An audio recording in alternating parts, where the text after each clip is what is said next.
Okay. Hi, how are you?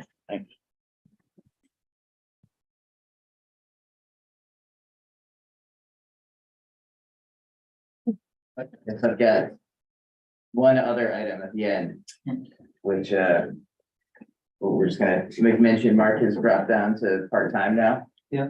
So I'm sure everybody has. This is not his time. What was that? This is not his time. He's Yeah, right. working from home today, right? Maybe he'll join virtually? Well, he's got a conflict at 9 and then another conflict. So this was supposed to be his first week. He's gonna be in the office one day and remote one day and then off the other 3. And so far, he's been in yesterday and on Monday with meetings all day. He's got meetings remote all day today. When's doing tomorrow? So tomorrow he's actually off. Wow. But yeah, so far his retirement. It's not been- supposed to rain. Yeah, exactly.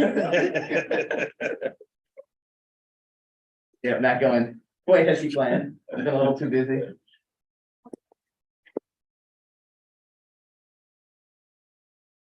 Yeah, Well, so we'll have a long retirement these days. We'll just be, exactly. I'll have to make sure I ask him a question every day. He's not gonna answer you. You can ask as much as you want. I'll come up with something every day. We ready to start? I think so.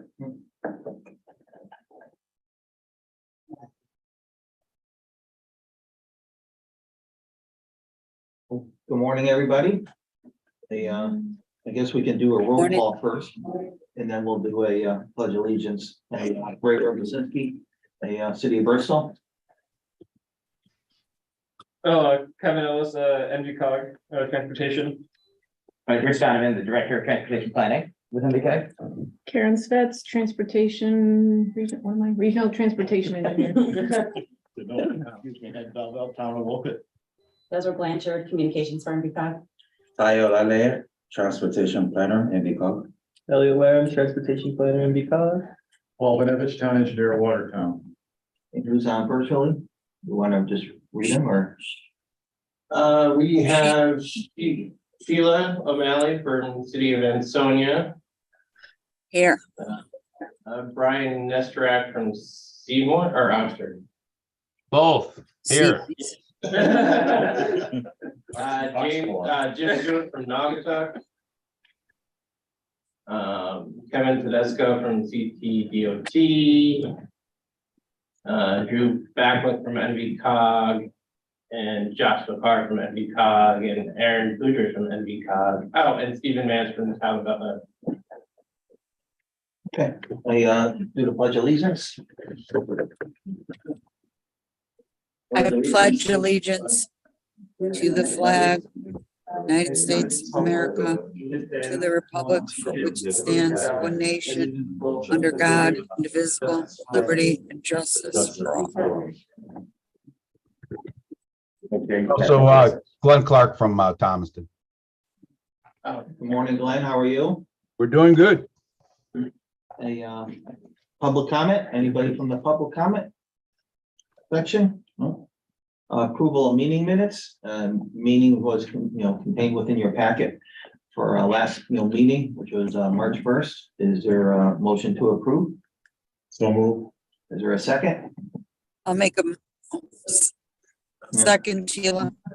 Yeah, motion made and seconded. Any questions or comments or proposed revisions? All in favor? Aye.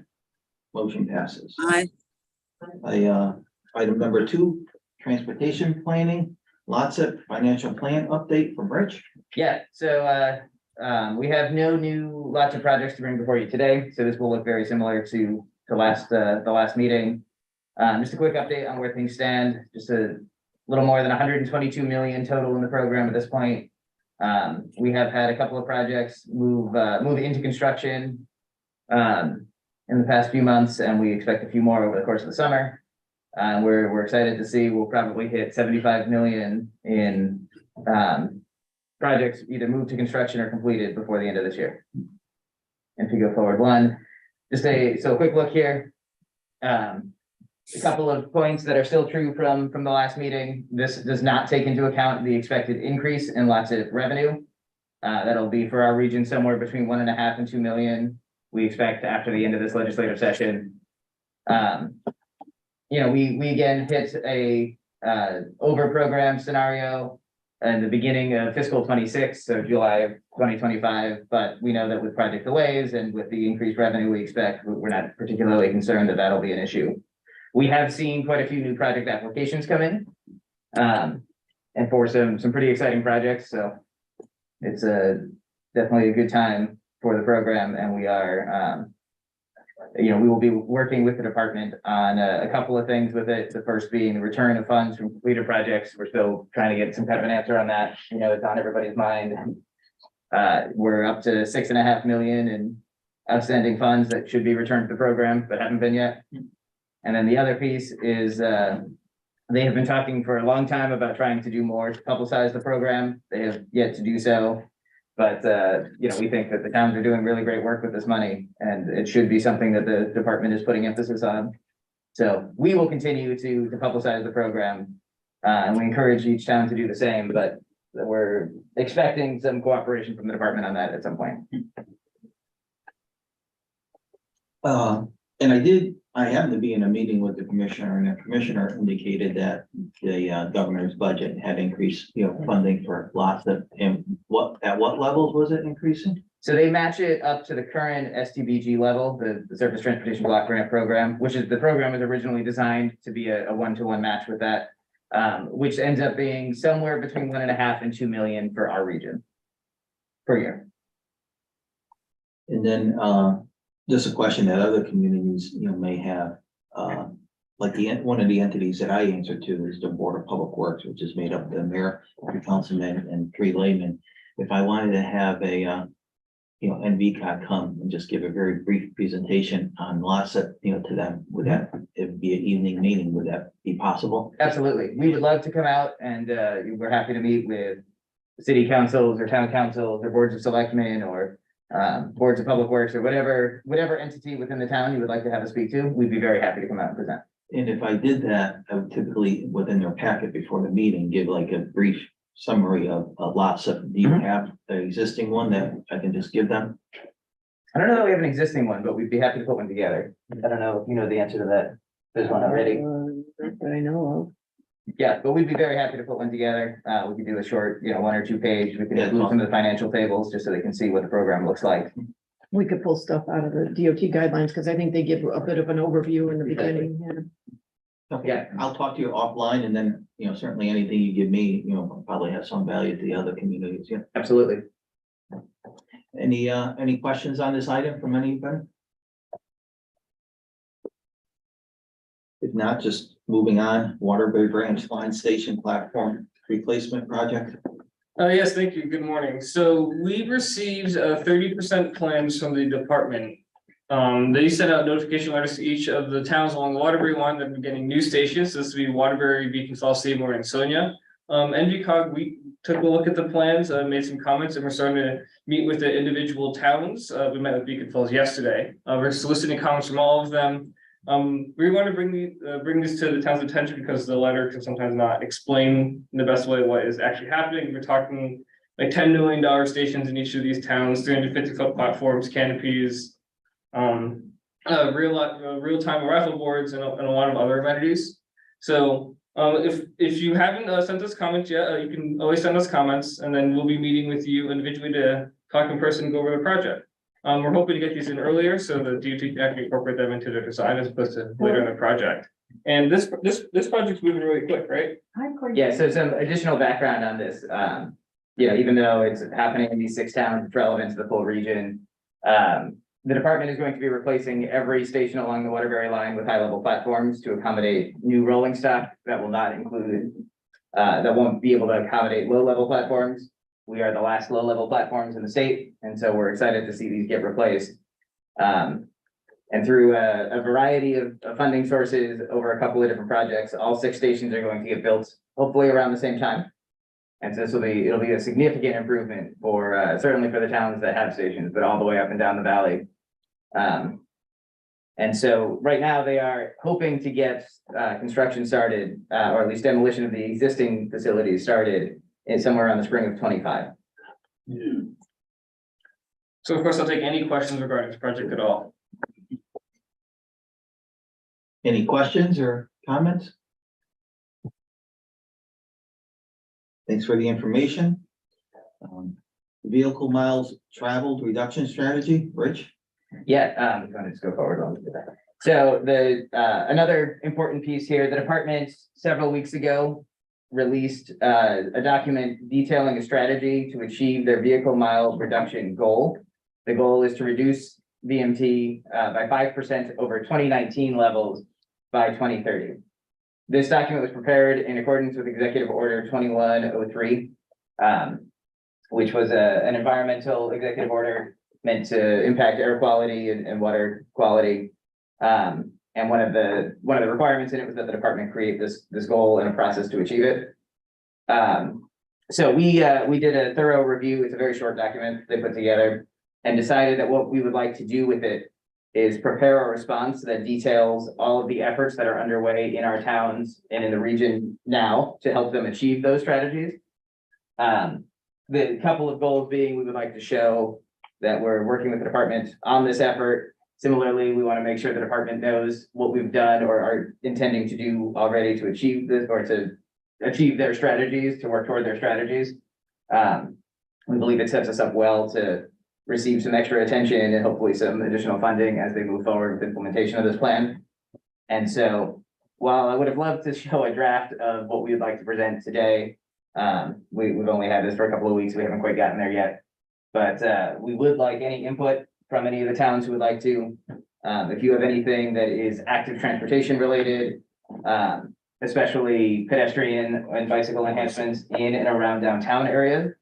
If any of your planning and zoning departments have made significant improvements into some kind of a downtown or village zoning district that allows for higher density and more walkability, all of those are the types of things we would like to highlight. And make sure that the department has a clear listing of the work that is being done in our 19 towns. So please let us know. We will, we'll get a draft of our report on this out as soon as we have one done. But we do want to try and move fairly quick on this so that we can still catch the cycle while it's in people's minds. Right now, our plan is to send a copy to the commissioner, to the commissioner directly, as well as make sure that the chief elected officials in each town has a copy, and see if we can maybe get a little press attention for it. But yeah, we're always happy to take suggestions on that as well. Okay, thank you. Anybody have any questions, comments?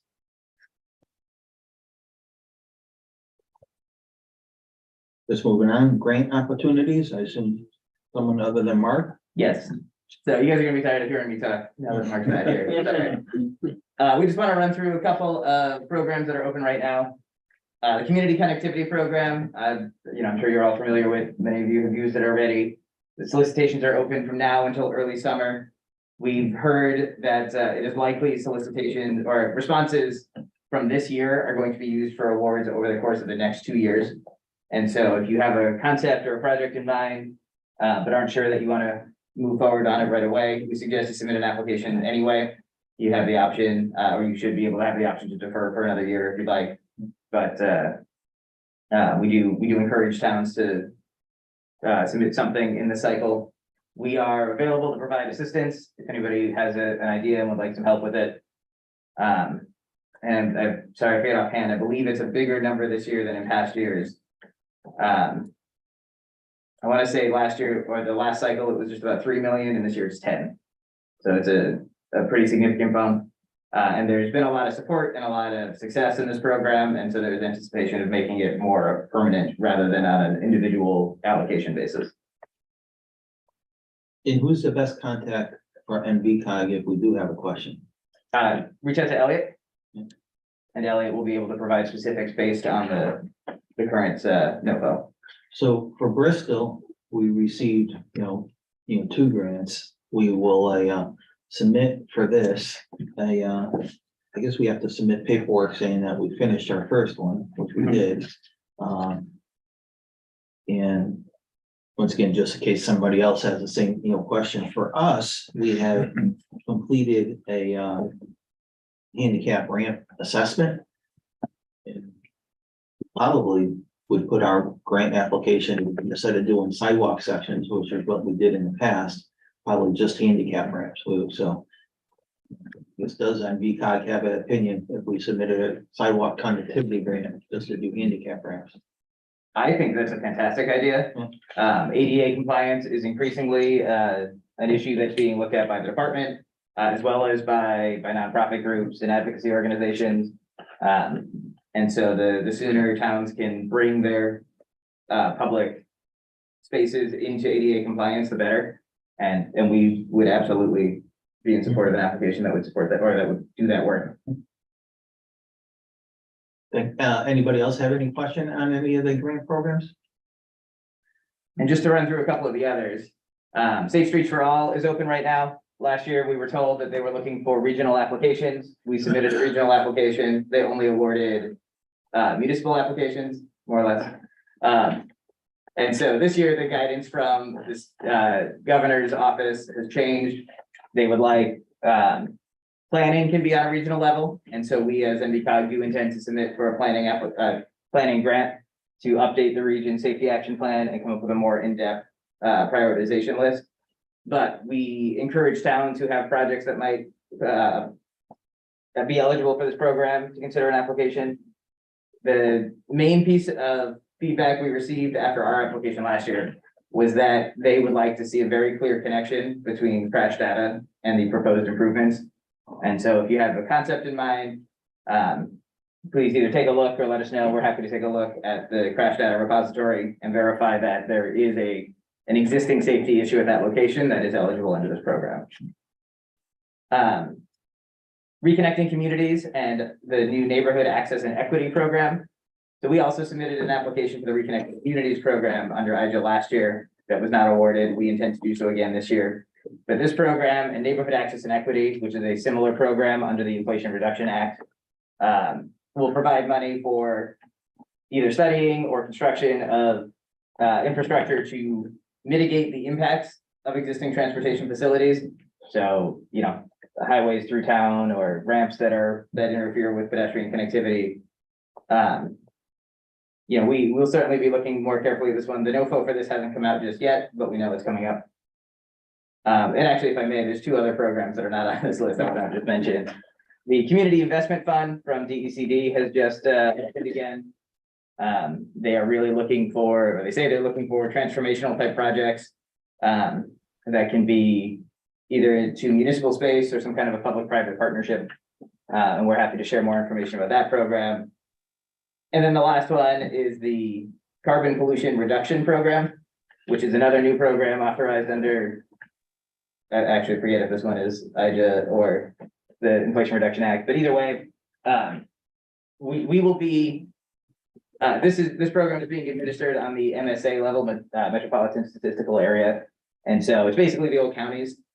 Because of that, NVCOG won't be taking a leading role in any of the applications because we're not the largest city in any of the counties in which we represent the old counties. But there will be work going on at the state level and then basically at the county level to do planning for projects that are similar to CMAQ. So, you know, things that will reduce, oh yes, thank you, Kevin. I forgot about that one too. Yeah, so one more, Protect is out. Protect is a federal program designed to build resiliency into infrastructure. And so if you have questions or thoughts on this one, we're happy to talk about that as well. But Protect can be used for, you know, specifically, we think flooding probably makes the most sense for this area. But there's, again, planning and construction grants on this one. We are thinking about submitting a planning grant as a region. We're not 100% sure what that looks like yet, but planning is 100% federal. But then if any municipality wants to submit something for construction, we're happy to assist with that too. There's a lot of money out there right now. It's kind of the bottom line. Any questions or comments on the grants that they were highlighted by NVCOG? Just a couple of comments. I think, I'm sure if we know it, everybody knows it, that was pleasant surprised that DOT changed the formula for federal, bridge grants. They're covering 100% of, construction costs. So we happen to have, like 3 or 4 bridges, working their way through the system. So that, certainly helped, Bristol a lot. By the same token, we also submitted a couple applications to the local bridge, program that my understanding was if you met the criteria in the past, you're always, received, funding. To my surprise, we got a denial letter. The denial letter said that they funded only 18% of the applications, but, even they acknowledged 2 years ago, that it was like 98, percent. So, any update on adjustments to the, do you know of any, local bridge program, whether the state is looking to increase funding for that? I don't have an answer to that, Kevin. I don't know if you may be able to provide any background on it. Yeah, I don't, I do think that they are trying to increase that funding. I'm not sure if it actually has gone through 100%, but because that's what 10 million, I believe, a year. And I think that's trying to be kicked up, kind of similar to last year. In terms of just being an increase, not that much money. Thanks. And then, NVCOG submitted an application. I thought it was in the fall. I apologize. I forgot what the specific name was, but it was for like flood mitigation projects, more like engineering and regional, planning. And then I don't know how many other communities did, but Bristol submitted its own application. Any update on that? Yeah, Aaron, is Aaron on? Yes. Yeah, Yes, Aaron, I think you're speaking of the deep, climate resilience fund application that we put in. We have not heard anything back on that Resiliency, yet. yeah. So we can we'll actually send in a request for more information at deep, but I heard that they were still working their way through that last we heard. Thank you. Any questions or comments from any of the communities? If not, item number 3, environmental planning, Aaron. Yeah, so just a couple of quick updates. The last TTAC meeting was actually on the day that the Deep Recreational Trails Program grant applications were due. We know that 12 applications from the region went in. And I know that several have heard that they will be awarded, although I don't think that that's been announced publicly yet, those awards. So I was hoping we could sort of go down the list today and talk about which ones were awarded, but I think we need to wait until that public announcement is made. But I do know that several of those were awarded. Sorry to interrupt. They just, Deep said May 10th that they were, if we could embargo the information until May 10th. Okay, then we will do that. We will put a pin in this until next meeting, I guess. And then moving on to municipal solid waste and recycling update. So we did have our first household hazardous waste collection of the year on April 22nd in Middlebury. We served over 900 vehicles, 898 of which were carrying hazardous waste.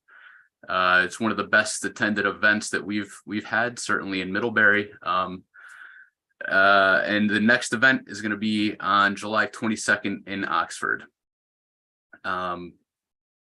The NVCOG staff, we've been continuing to support the trash reduction pilots through the SMM grant program in Ansonia, Seymour, and Woodbury. And we're happy to share that Middlebury and Bethlehem are also, looks like they're going to be awarded grants of their own. So those programs would begin around July 1st. So we're getting some preliminary results in from Ansonia and Woodbury. Ansonia is capturing about 20% of available food scraps so far in the program. And Ansonia has seen a reduction in total waste tonnage compared to last year of 14%. Woodbury is capturing about 31% of available food scraps, and they've reported that there's virtually no contamination in that program, which is a drop-off program at the transfer station. And Woodbury is seeing a total waste tonnage reduction compared to last year of 16%. We're still waiting to hear on data from Seymour, but we look forward to sharing that when we do get it. And with these pilots are only a few months old, so we're working hard to educate residents, and we're hoping to see that these numbers are going to increase as the pilots progress. We're holding our third annual composter and rain barrel sale. Right now, our online store is open, and we're accepting orders from residents throughout the region. We've been promoting it on social media and through emails. So we, really ask you all to push this out any way you can to your residents. It's an easy way to divert some food waste and to conserve water.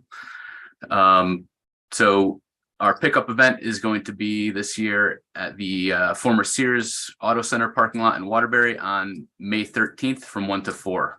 We're gonna have a master composter on site to answer questions, and we're really hoping to build on our momentum from the last 2 years where we sold hundreds of units each year. And finally, I just want to announce that we're having a recycling training at Waterbury City Hall on May 24th from 8 to 9:30 a.m. Deep recycling staff will be on hand to review regulatory updates, talk about transfer station setups, and answer questions from towns. So please RSVP to the email sent out earlier this week with the names of employees who plan to attend. And I can answer any questions if you have any. Going back to the waste reduction pilot, programs, do you mind just sending me an email reiterating exactly what you just said, verbally? The value of that is, once again, just so I can disperse it to our policymakers that, the status of the towns that are currently doing the pilot program. Sure, yeah, we could do that. I'm just curious too. So once is this pilot program just a certain amount of time and it's gonna end? And then what happens after this pilot program ends? Are these towns gonna be able to continue with this diversion? That's a good question. And I think it's really up to those towns. I think Deep's intent here was to show that there would be, an overall reduction in municipal solid waste disposal fees, large enough to cover the expense of the programs. I don't know if that's going to be the case or not. And, I think that's why these pilots are so important. I don't know, what level Deep is going to support these programs in the future. And I think that's really up to the department. So from my perspective, just to be clear, the only thing I was, asking for is just kind of a recap of the data that you went over. Yeah, I'll ask Christine to put all the data together that we have and send it out to all the towns. And I guess the real purpose is that I received from, our mayor's office, I assume he received it from, NVCOG, the data for I thought it was Ansonia, and looking at that, it didn't seem as positive as what you just indicated in your summary. So, once again, just a very brief, update of the actual, data, the percent reduction, the amount of household has a organic waste being diverted in the reduction would be helpful to me. Okay. Anybody have any, questions for Aaron? I can get you some information, Ray, too, as well, for Ansonia. And in general, Sheila, how has the community been? How has that pilot program been received? I mean, we are a pretty poor community. And so a lot of, the complaints have been about purchasing the special bags for the food waste. People do not want, and the program hasn't been punitive, but they don't want to be, cited for not participating. Although we're trying to, we try to get the message across that it's voluntary. But has had its bumps in the road, so to speak. We're not seeing as much of a financial savings as we thought we would, although, it's relatively new and we have a ways to go, but I'm happy to chat with you offline, Ray, if you like, about Ansonia's program. Thanks. All right.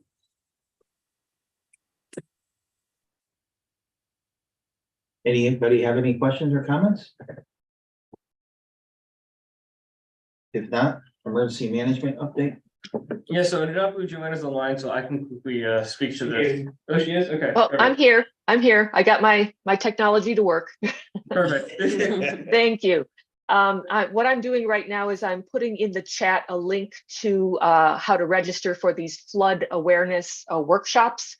They're going to be day-long events, and they're going to be held by regional emergency planning team groupings. However, if there's a time and a place that works better for you, I would say just go ahead and register for it, even if it's not in your REPT region. These are day-long events. They're free. There's going to be lunch and coffee served at these events, and they're sponsored by the United States Army Corps of Engineers in conjunction with Connecticut DEMIS, and also CT Deep and National Weather Service and US Geological Survey. So hopefully you can attend. I'm sure you'll get some great pointers, and if not, connect with some of your colleagues in neighboring towns. Thank you. Any questions or comments? I guess the next item is adjournment, but before we go for adjournment, since this is meeting has gone quicker than most, maybe it'd be beneficial if we just kind of go around the table with each community. If there is any issues that any community has, or even just a brief, update on from the town. I guess I can speak for Bristol. Bristol, we like a lot of communities, we have a lot going on. The couple very big projects we have is for the last year, we have been under construction for renovating City Hall. So for us on City Hall, it's been a complete, we completely gutted the building, just left the superstructure, $38 million. But it is on time and on schedule, and we're looking to move back into City Hall on October 8th of this year, which is critical for the community to get back into the October City Council meeting is the goal, and it does seem to be achievable. Certainly there's still a risk with some supply chain issues, but all the major pieces of equipment are in place. And then downtown is being developed. We have a private developer doing a very large project. We have Wheeler Clinic putting up a building, and because of that, we're actually losing some parking. So we're constructing a parking garage adjacent to City Hall to support City Hall functions and our PD functions. And then on top of that, to support the development, we're building an additional parking garage. So literally the city of Bristol is going from no parking garages to 2 of them in the next year. That's just a brief recap. I guess I'll pick on the people in the room from a Watertown's perspective. You have Yes, anything? well, one Lotsit project, the latest one, the Gerthytown last section of, well, not last, the third section of Gerthytown reconstruction. Lotsit's going out, or is out to bid. It's bid opening next Thursday. We hope to get good returns on that. It's about $3.5 million project for 2/3 of a mile of Gerthytown and the West Road intersection, which is problematical. In town, we've been working on for 2 years on our ADA sidewalk ramp, the 170 sites that they want. We've had reviews, I know NVCOG sent us back stuff, the state wanted us to totally revise all the plans, so it's been a nightmare. We're just about done with that, hopefully go forward with that, those 170 locations. Wilton Street Bridge project, one of the replacements is underway, utility relocations well along. And hopefully Dayton Construction will start removing the bridge by June 1. And that's something that really needs to be done in town. We have other projects going on, but they're, hopefully that's the big ones right at this point, so. I guess one thing I didn't mention, and I don't know if any community representatives are going, but I was planning on attending. I registered for a APWA in San Diego in August. I don't know if there's any other someone from the region going, but yeah, if so, it'd be good to see you. I didn't hear about that one. So. Roy,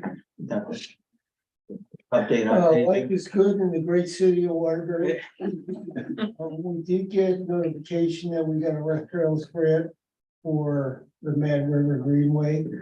We were awarded the Eagle Street Bridge Replacement Project, which is a federal project. We got a commitment fund, but we haven't started yet.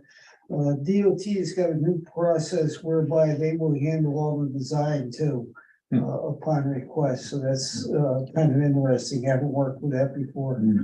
We're in the process of we're in the process of finalizing the contract for design of the Raise project, which is the redoing of West Main Street from the green out to the highway. We're looking at extension of Greenway Phase 2 from Eagle Street right up to downtown Waterbury. And the third phase is installation of electrification of vehicle charging stations at the bus station to start that particular program. Spending a lot of time working with the DOT on the new mix master. They're gonna redo a whole lot of exits. Exit 21 is gonna be closed permanently down the Home Depot.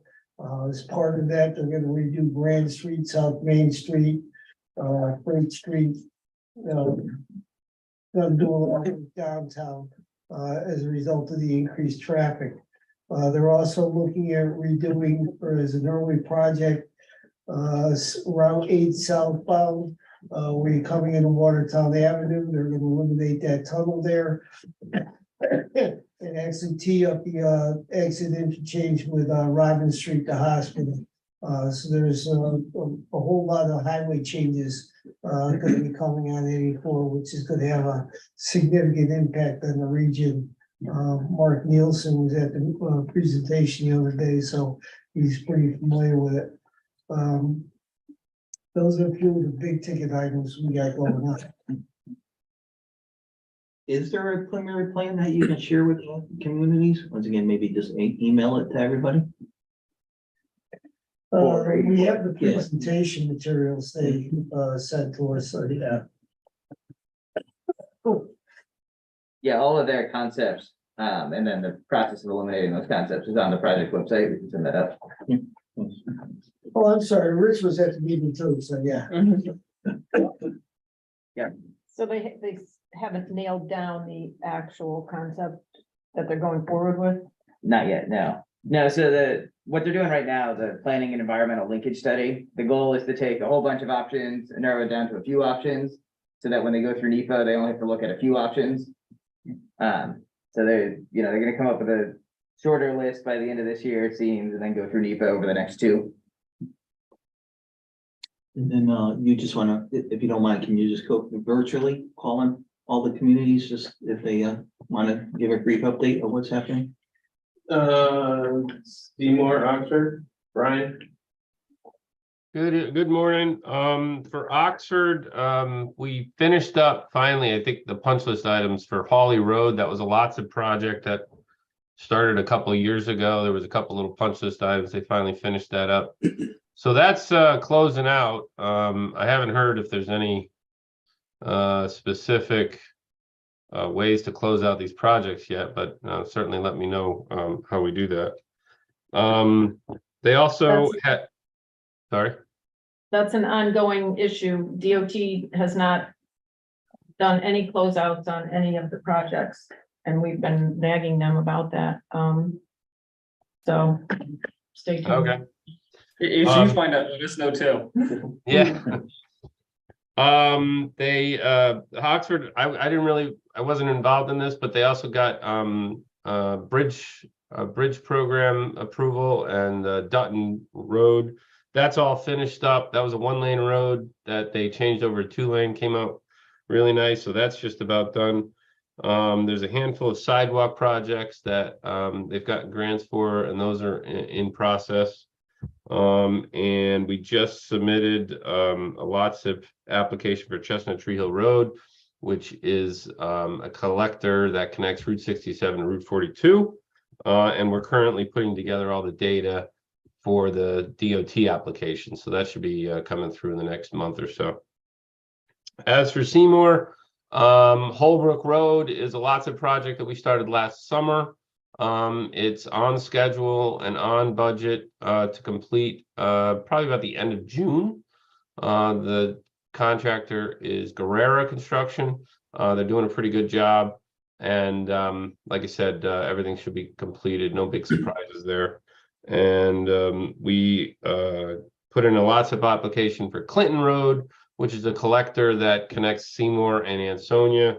We had to get it reclassified because it was considered a local road, but it after we went through the process, and thank you to the COG that helped us out with this, we were able to get it reclassified as a collector as it should be.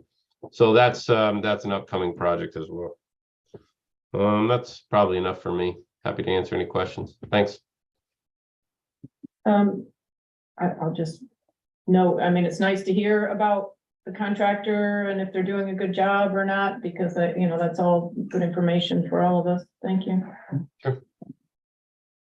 Just gonna move it on. Glenn? Yep. Give me a second here. We have the Hickory Hill Road project that it's been going on. I would like to say it would be done, but it's there's problems with the asphalt. So we're trying to negotiate with the asphalt contractor on replacing some of it. It looks like it would have been right on schedule. The contractor that we had was very good to work with. But right now we're waiting to see what the outcome is that's going to be. We're in negotiation with it. But Thanks. And which contractor was that? I forgot. we have I think it's a De Palmer was the asphalt company that we were that did the paving. Palmer Paving, I think. Yeah, that's the one. Yes, But correct. that wasn't UGC. No. Yeah. I know it exceeds me too. That's all right. It's been a long week. I'm sorry. Been out for days. Yeah, I'll get back to you on that. But they were very good to work with. Time Bond is our engineer firms, which I think we came with a solution to replace some of it. It's that super pave. Some of the place it was top course wasn't actually bonded to the binder course, so they're going to have to mill up and replace sections. So we're still working with them. Thanks. And Dorita is the name of the contractor. Okay, thank you. Yes. And they've been good, you said. They were very well to work with. They're actually ahead of schedule until this all started happening. It was supposed to be a 2-year project, and it was like not even a year and a half. So. Okay, thank you. Thank you. Jim, anything to share with the group? Mr. Stewart. No, Sorry. Tuck? sorry, I'm working on like 3 things at once. That's right. Pete's That's keeping all. us busy up here. We're working with the DOT on our train station. They're expecting to have 30% designs done, I believe, by July. And then construction starting April 2025. So I think it's gonna be tough for them to meet that schedule, but I'm happy about it, and I think we're good with that. We're redesigning our first community challenge, or excuse me, our community connectivity grant for downtown. Hopefully that'll get out to bid in the next month or so. Our community challenge grant for our TOD program, we're going to be going out for engineers shortly. And our ARPA funding for our downtown project, storm sewers, sidewalks, infrastructure, which was, I think it's about $12 million project right now. Should be out to bid in the next month or so. Design is 90% heading towards 100, I think, towards the end of the month. And I'm sure there's and our Rubber Avenue project also should be going to bid shortly. Hopefully within the next month. We got our 100% comments and are making some more revisions, and then we have to send it back to DOT for their final stamp and their PAL letter before I guess we can go to bid. So, and I do have a question, maybe a subject for the next meeting I'd love to talk about, is how communities are meeting their CHR requirements for their paving programs. So just as something maybe we could talk about in a future meeting. Okay. Thanks. Yeah. Steve from Bethlehem, have anything you want to share with the group? Nothing exciting to report. Sheila, how about you? No, I mean, a couple of transportation projects going on in Ansonia, waiting on further comments for our State Street project. 3011. Sorry, a couple of meetings going on. And a CMAC project, which I think, has really taken a really long time to move forward with, but will be some train station improvements around the train station, along with the improvements that Office of Rails is making. I don't know, we got a lot going on, thanks to Brian Asteriak and you guys at NVCOG for reclassifying Beaver Street, because that will be another, as Brian mentioned, that'll be another project, lots of project. I don't know, I could go on and on and on, but I won't bore you guys, but that's about it for transportation right now. Thanks. I would say that, Bristol has a CMAC application, CMAC, grant awarded that we're just moving forward with. That's, ultimately, I'm sure everything will work out, but considering it's like a hard award, you don't get $1 more. I guess the DOT looks at it as a true partnership, because you can't do anything without the DOT.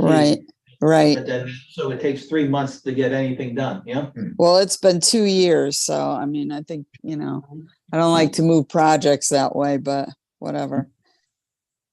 I think that's everybody on the call, so. Thanks for the update. If there's Mark is on if he wants to speak real quick. Hey, good morning, everyone. I just wanted to let everybody know, some of you may already know, but my work schedule is changing. I have officially decided that I will be retiring at the end of this year.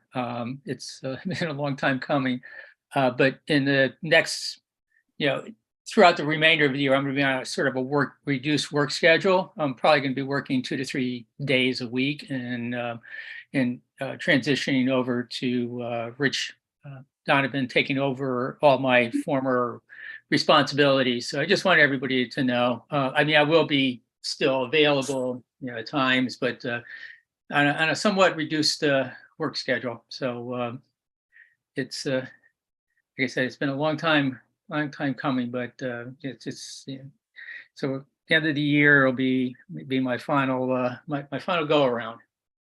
So I think I speak for everybody when I, congratulations and thanks for all your help over the years, and I continue on a part-time basis till the end of the year, but glad that you're enjoying retirement, semi-retirement at this point. Well, I haven't started enjoying it yet. I'm on this call.